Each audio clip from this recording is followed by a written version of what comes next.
Hey everyone, welcome back to the channel. If you saw the last few videos on the Champion and the Amigo Rocky, I've been doing some comparisons on these two bikes. They're the 2022 clones of a CT70, and I've got a few videos you can go back and watch, and when I received them and unboxed them and so forth. Well, the Champion here, the last video, we got the paperwork and we actually got it plated. And I'm gonna take it for a ride today. I'm gonna ride it home. I'm not gonna film it because I wanna put the, I won't put my phone up in the holder that I've got on the handlebars and be able to use it as a GPS speedometer. The speedometer, I know it's in kilometers. It's got glare. But even in kilometers, it's not accurate. I was riding it the other day. I put, according to my GPS, I put almost 7 miles on it. This says I've got 15. I'm sure that's maybe kilometers, but I had it pegged most of the time, and I was not running 80 mile an hour. So I think the top speed I hit on it was 47. But anyway, I'm gonna ride it home today, which is about another 7 or 8 mile ride. And before I do that, I've got to do something with these mirrors. They stand up too much and I can't see past my own body out the mirror. So I'm gonna take them off and put more of a bend and level these out and kind of hopefully bring them out past my body a little bit, both of them. Just in case you haven't done it yet, on my bike anyway, the left one is traditional right-hand threads. The right one has left-hand threads to get it to, okay, yeah, no, I'm sorry. Yeah, so to get it to come out, I have to turn it clockwise, which is backwards from what we traditionally think. And then this one has, uh-oh, my thing's in the way here. All right, yeah, this one turn counterclockwise to unscrew it. So anyway, I'm not gonna film it, but I'm gonna take these back to the vise and put a little bit more of a bend on these so I can make them a tad bit more usable. Okay, got them back on. I just took them from about a 45-degree angle like these are to about a 90-degree angle. And it just kind of laid them out a little bit farther so I can see past my arms. The right one, and I just put these cold in a vise and then just by hand just bend them over. This one didn't affect it at all. The chrome, everything's good. This one, it popped the chrome off of it, so I'm not really concerned about that. I don't know how long those mirrors will stay on there. Once I start modifying this bike, things like that will go away. But anyway, so I'm gonna take this thing for a ride home. Put my GPS speedo on it compared to what I did the other day. I haven't made any changes, so it should be about the same. But I won't film the ride. If you want to see my ride home, there's a video a few weeks back where I rode that S65 home, and you can see my ride to my house. But yeah, I'm gonna take this home and buzz around my neighborhood. All right, so I made it home on the Champion. It was just shy of a 7 mile ride. I think it was 6.77. In a minute, I'll throw up screenshots of the GPS speedometer, the 2 trips I've taken. Each trip has been just shy of 7 miles. On the first trip, I hit a top speed of 47. On the second trip, it's a little bit inaccurate. I had a little bit of a downhill and it picked up a top speed of 50.1. But like that was downhill. So actually when you see that, I was, 46, 47 mile an hour is about what this thing tops out. Definitely needs different gearing. Has more, but you just run out of gear. Nothing seems to have vibrated or shook loose or came off the bike that I know of. I'm just kind of looking around while chatting. So yeah, so I think now we may start doing a few little modifications, try and open up the exhaust a little bit. I'm guessing this is some kind of catalytic converter. this piece, I'm looking at this thing right here. You know, we may get rid of that at some point. So we'll do little modifications at a time. We won't, that way we can kind of test and see what's, you know, what the improvement we get. So we're gonna start first with the exhaust. I'm gonna see if that makes any difference, and then we'll go to maybe gearing and then carburetor and so forth. But anyway, I don't know how much longer this video will go, what I'll include in it, but I'm gonna stop filming now, and I'm gonna throw up the two pictures of the screenshots of the GPS.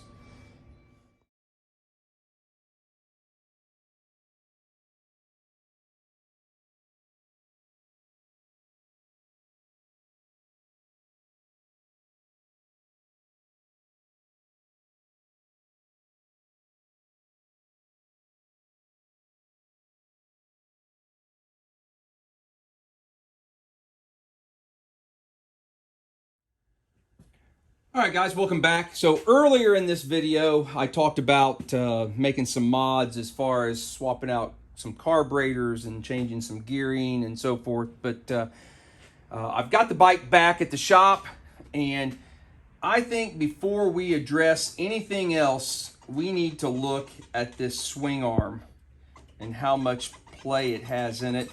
I really think before we go getting the bike to perform any better, we probably ought to have that lined out first. And I'm not really sure what the issue is. I've tried my best to stay off of social media and so forth and get a preconceived opinion of, you know, what the issue is and how to fix it, because I kind of wanted to explore that myself. I did notice one thing, you know, on these bikes, that they have a hard mounted rear sprocket where it's just bolted directly to the hub instead of the rubber dampener cushioned sprocket. And I don't know if that tends to lead to this having play, because this seemed tighter to me. I didn't seem to have this much play in it when I first got the bike, and I put about 23 or 24 miles on it now. And I noticed now when I shift, there is more of a, you know, a movement in it. And I think the longer I've ridden it, the more play this swing arm has gotten, which tends to you know, create a tight and loose chain type of thing here. So anyway, quit jabbering. I'm gonna take this swing arm off. I took the chain guard off at the house just to kind of get a look at it, but we're going to take the shock and the axle nut, and you got to actually take the brake pedal off. We're going to be loosening up this bolt that runs through the swing arm, but to get it out, it's this one behind this brake arm. So we're going to have to wind up taking that whole brake assembly loose, get it off of this post so we can get that out. Okay, I've got everything disconnected. There's a little bit of play in the bolt itself in the hole in the frame, but that doesn't seem too bad. It seems like most of the play is in between the swing arm and the bolt. Interesting. Okay, what kind of setup is this? This is not, I'm used to a Honda Trail 70. This has some kind of cups, spacers, that the Trail 70 does not have.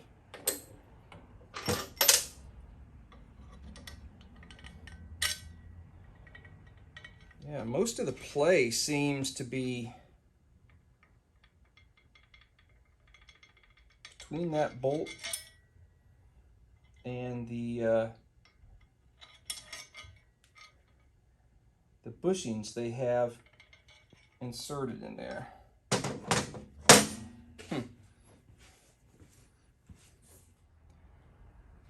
Okay, so as you can see, I got the swing arm taken off of the bike, and I grabbed an original Honda CT70 swing arm and a swing arm bolt, and I've been doing some comparing to the Icebear swing arm bolt. And I've come to the conclusion they're pretty daggone close. There are just very, very, very small difference between the bolt sizes and the inside diameter of the bushings and stuff. Not enough, in my mind, to create the slop that the Icebear has. They're even the same width right here. They're identical, okay? What the difference I'm finding is on the frame itself. Let me grab the camera. I think we'll see it better on the CT70 frame. So right here is where the swing arm bolt goes through, and they have welded in these two bushings or thicker pieces of material, and they're good and sturdy and thick, and they actually protrude onto the inside of the frame. You can see it right there. See that lip? Okay. Where the Icebear doesn't have that. The Icebear is smooth. It does look like it has a welded piece in, as you can see here, but I don't think it's as thick, or if it is the same thickness, it's pushed out farther to the outside of the frame. So the gap between the inside of the Icebear frame is just slightly larger than what it is on the CT70 frame. And what they're trying to do is they make it up with these little things that go on the side. And those are your problem, in my opinion. I think, I don't know if it's rubber inside there, and that allows too much of a cushion.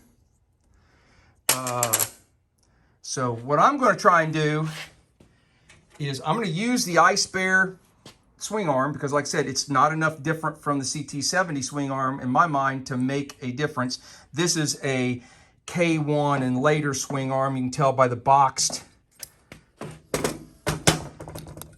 This piece is boxed, where in the K0s, this is just a flat piece of steel and much thinner that's welded in there. If you didn't know that, that's how you can tell a K0 swing arm from the other CT70 swing arms. But anyway, so what I'm going to try and do is I'm going to get rid of these, and I'm going to go with some fender washers, some 3/8 fender washers, and I'm going to put on the outside, sandwich those in between the swing arm and the frame, and we're going to see what that does.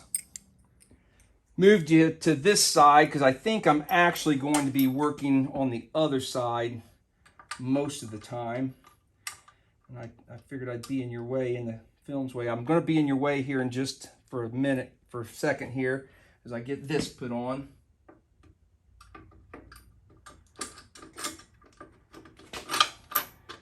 Okay, now the trick is going to be get this other washer on the other side.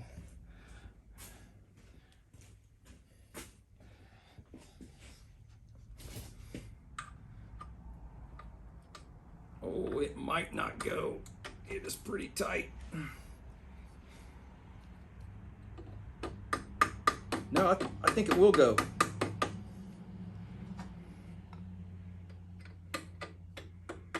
I know, not the right tool for this. That's what I have. Come on.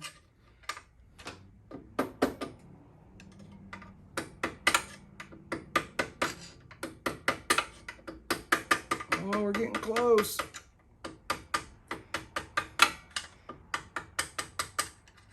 Oh, almost, I can see the hole here. Perfect. Now, can I get that through here?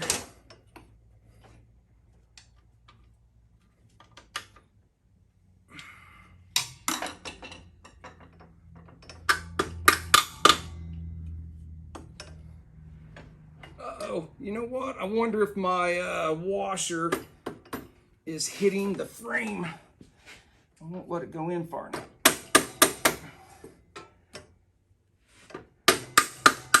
Nope, you got it. Oh, I think that might be a ticket, guys.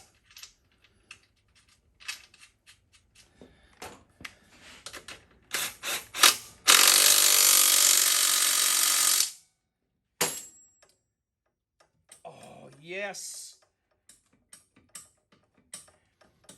I think this is just too thin, and it allowed some movement.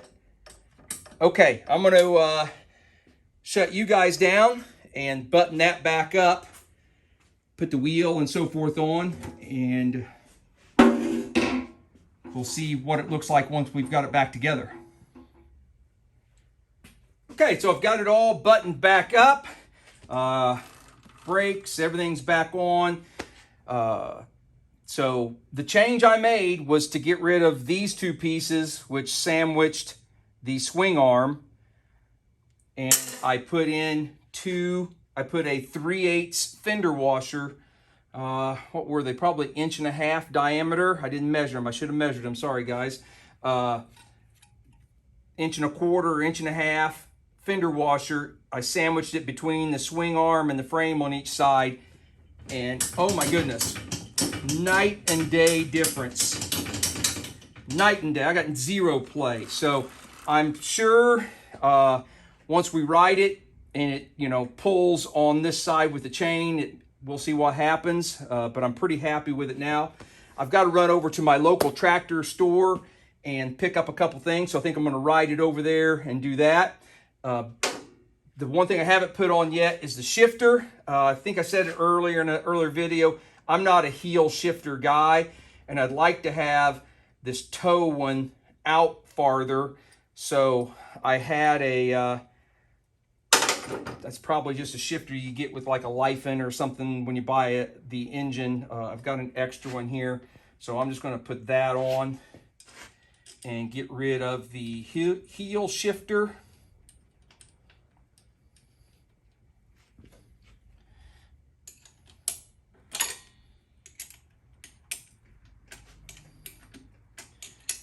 All right, simple as that. So, well, slide off. Okay, there we go. All right, guys, thanks for watching. You know what? I'm gonna run over to the store, ride it, see how I feel, and then we'll finish the video up here in just a few minutes. Okay, I'm back from my trip to tractor store. We have a Rural King. Got some needed a couple extension cords. Got that. And that was about a 3-mile trip, I would say, there and back. I did not put my GPS speedometer on it to measure it. But anyway, so not a real long trip. But I am so far so good. Obviously, it will take a lot more miles than just a couple to see if that holds up on that swing arm. But as of right now, I'm super hopeful. The chain is still tight. So, yeah, we will continue to piddle with this thing. And now I feel comfortable starting some upgrades, like maybe a carb change and some gearing changes and those sorts of things. So, appreciate you sticking in there with me. This turned into a talking about upgrades video to how to fix a swing arm video. So, anyway, I'll probably do the exact same thing to the Amigo over there because the swing arm on it has got the same issues as the Icebear, and I'm sure it's the same design. So once we get that one fixed, we will, you know, see how it turns out. I did get my paperwork a couple days ago on the Amigo, so I still haven't gone down to the B&B to get my plates entitled for it, see how that goes. But I did get the paperwork finally, so. My experience with affordable ATV, as other than one little hiccup on the shipping, has turned out okay on that bike. So anyway, all right, guys, thanks for following, subscribing, and if you got an Icebear with a wobbly swing arm, you might try throwing a couple fender washers in there and getting rid of those little spacers. Everybody have a great day. See ya.